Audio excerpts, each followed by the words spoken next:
நண்பர்களை நீங்கள் பார்த்து கொண்டு இருப்பது உங்கள் கௌசிக ரிவ்யூஸ். சரி வாங்க வீடியோக்குள்ள போய் என்ன நடக்க போகுது அப்படின்னு சொல்லிட்டு பார்த்தீங்கன்னா, மல்லிக்கும் ரேணுகாவுக்கும் போட்டி. இவங்க ரெண்டு பேரும் போட்டியில் யார் ஜெயிக்க போகிறாங்க அப்படின்றதாங்க இப்போதைக்கு கான்செப்டாக போயின்னு இருக்கு. ஒரு பக்கம் நம்ம மல்லி இருந்தோன்னு எப்படியாவது விஜய் கிட்ட இருந்து ரேணுகாவை பிரிக்கணும்னு, அதே சமயத்தில் இந்த மல்லியும் மறுபக்கம் விஜய் ரெண்டு பேரும் இணைந்து செய்கிற அந்த ப்ராஜெக்டை ஃபஸ்ட்டு கெடுக்கணும். அந்த ப்ராஜெக்ட் எப்படி மல்லி பேரில் வரும், மல்லி பேரில் எந்த ஒரு பிஸ்னஸும் நான் செய்ய விட மாட்டேன், நான் இருக்கிற வரையும் விஜய் எனக்கு மட்டும்தான் சொந்தம் அப்படின்ற ஒரு கேவலம் புத்தியோட சுத்தின்னு இருக்காங்க அந்த ரேணுகா. அந்த ரேணுகாவுக்கும் அந்த வீட்டுக்கும் ஃபர்ஸ்ட் எந்த ஒரு சம்மந்தமே இல்லை, அந்த வீட்டுக்கு அவளுக்கும் எந்த ஒரு இதுவும் இல்லை. அப்படி இருந்தாலும் தனக்கு விஜய் வேண்டும் அப்படின்னு சொல்லிட்டு ஒரு ஆணவத்திலேயே அகங்காரத்திலேயே சுற்றின்னு இருக்காங்க. அது எப்படிரா விஜய்க்கு மல்லி தான் மனைவி அப்படின்ற இப்போ உறுதியாயிடுச்சு, ஆனால் அவ யாருன்னே தெரியாது. விஜயோட முதல் மனைவின்ற அம்சம் இருக்கிறதுனால இவங்க முதல் மனைவி ஆயிட முடியுமா? இவங்க எதுக்கு இப்படி போட்டி போடுறாங்க அப்படின்னு சொல்லிட்டு தெரியல. வெண்பா மேலேயும் கொஞ்சம் கூட பாசமும் இல்லை, ஒரு அக்கறையும் இல்லை, ஒரு எந்த இதுவும் இல்லை.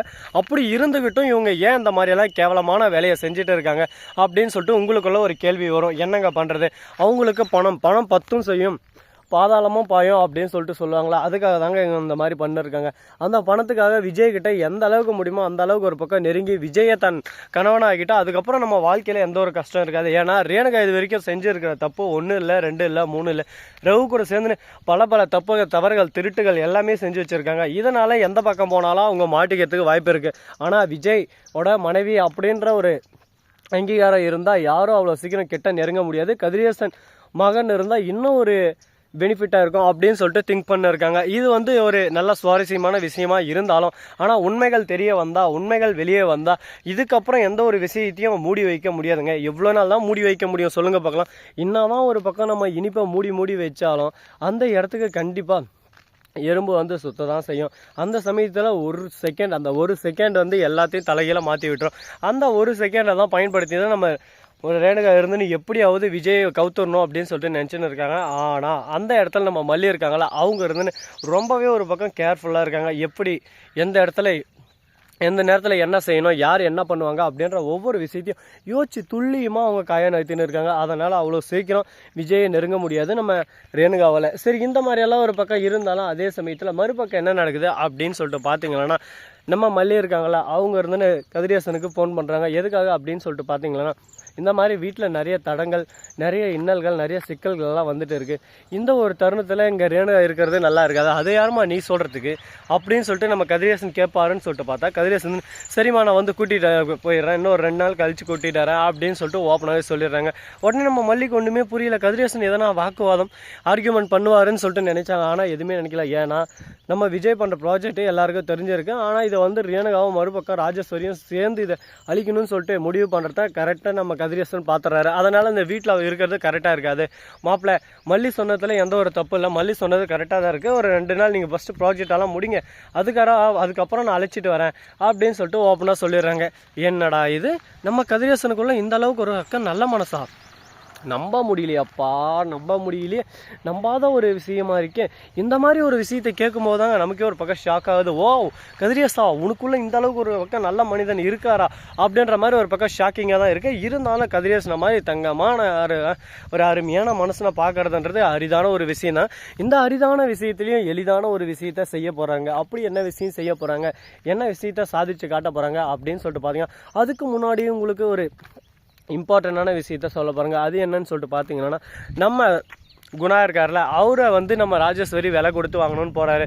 ஆனால் அந்த இடத்துல அசிங்கப்பட்டு, அவமானப்பட்டு, துக்கப்பட்டு, துயரப்பட்டு, இதுக்கப்புறம் இவங்ககிட்ட பேசவே முடியாது அப்படின்ற ஒரு இன்னெல்லாம் தள்ளப்பட்டாருங்க. கேவலப்படுத்தி அனுப்பிச்சி விட்டாங்க. உங்களுக்கு எவ்வளோ தைரியம் தான் என்கிட்ட என் நண்பனை அழிக்கிறதுக்கு வியாபாரம் பேசுவீங்க? இந்த மாதிரி விஷயமா இதுக்கப்புறம் என்கிட்ட வந்துடாதீங்க, மரியாதை கெட்டு போயிடும் பார்த்துக்கோங்க. நீ அவனுக்கு கூட பிறந்த அக்கா தானே, ஏன் அந்த மாதிரி எச்சக்கலையாக இருக்க, சொத்துக்காக என்ன வேணாலும் பண்ணுவியா, உனக்கெல்லாம் கூச்சமாகவே இல்லை, வெக்கமாக இல்லை, அசிங்கமாக இல்லை, அப்படி இப்படின்னு சொல்லிட்டு வாய்க்கு வந்த மாதிரி கேட்க ஆரம்பித்தேன். உடனே அந்த இடத்துல அசிங்கப்பட்டு, அவமானப்பட்டு, பேசவும் முடியாமல், ஒரு பக்கம் எதுவும் சொல்லவும் முடியாமல், என்னடா நம்மளை இந்த அளவுக்கு ஒரு பக்கம் கேவலமாக சீப்பாக ஜட்ஜ் பண்ணிட்டாங்களே அப்படின்ற நிலைமையில் தள்ளப்பட்டு இருக்காங்க. இதுக்கப்புறம் பேசவே முடியாதுங்க. இதுக்கு தான் சொல்கிறது, வாழ்க்கை எந்த அளவுக்கு ஒரு பக்கம் நம்மளை இழுத்துட்டு போகுதுன்னு சொல்லிட்டு இப்போ தாங்க தெரியுது. இது தான் உண்டு தன் வேலை உண்டுன்னு சொல்லிட்டு இருந்தால் நம்ம வாழ்க்கையில் எல்லாம் சந்தோஷமாக இருக்கும். அதை விட்டுட்டு இல்லை முடியாது, நான் இப்படி செய்வேன் அப்படி செய்வேன்னு சொல்லிட்டு நடக்காத விஷயத்துக்காக நடக்கிற விஷயத்தை விட்டுட்டு அடுத்த விஷயத்துக்கு தாவறாங்க பார்த்தியா, அவங்க வாழ்க்கை ஒரு பக்கம் ஒரேடியாக பாதாள குழியில் போய் விழுந்துருங்க. அதனால் முடிஞ்ச வரைக்கும் முயற்சி உடையார் இகழ்ச்சி அடையார் அப்படின்ற பழமொழிக்கு ஏற்ற மாதிரி நம்ம வாழ்க்கையை கரெக்டாக நம்ம ரன் பண்ணி கூட்டின்னு போயிட்டே இருந்தால் நம்ம வாழ்க்கை சந்தோஷமாக இருக்கும். அது போல் அமையுமா அமையாதா, இனிமேல் என்னென்ன விஷயத்தெல்லாம் கொண்டு வர போகிறாங்க அப்படின்ற நிறைய விஷயங்களெல்லாம் ஒரு பக்கம் மனசுக்குள்ளே ஓடிக்கிட்டு தான் இருங்க. சரி, இதெல்லாம் ஒரு பக்கம் போட்டுன்னு சொல்லிட்டு விட்டாலும் அதே சமயத்தில் மறுபக்கம் என்ன நடக்குது அப்படின்னு சொல்லிட்டு பார்த்தீங்கன்னா, நம்ம மல்லி இருக்காங்களா, அவங்க இருந்துன்னு வெண்பா கிட்ட பேசிட்டு இருக்காங்க. வெண்பா, நாளைக்கு நாளைக்கு எப்படி இருந்தாலும் பூமி பூஜை ஸ்டார்ட் பண்ணுவாங்க, நம்ம போகணும், உனக்கு ஸ்கூல் வந்து நான் சொல்கிறேன், பர்மிஷன் வாங்கிறேன், 1 hour போயிட்டு வந்துடலாம் அப்படின்னு சொல்லிட்டு பேசினுங்க. ஐ ஜாலி அப்படின்னு சொல்லிட்டு சந்தோஷப்படுறாங்க. இதை கேட்டால் நம்ம சுடர் இன்னும் செம்ம கோவத்தில் இருக்காங்க.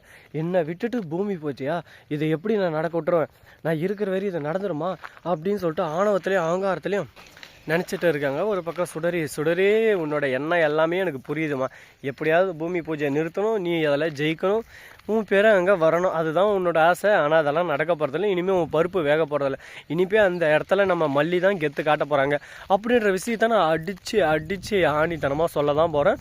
கண்டிப்பாக நடக்க தான் போது, கூடிய விரைவில் கூடிய சீக்கிரம் நீங்களும் பார்க்க தான் போகிறீங்க அப்படின்ற விஷயத்தையும் நல்லா சொல்லிடலாம்.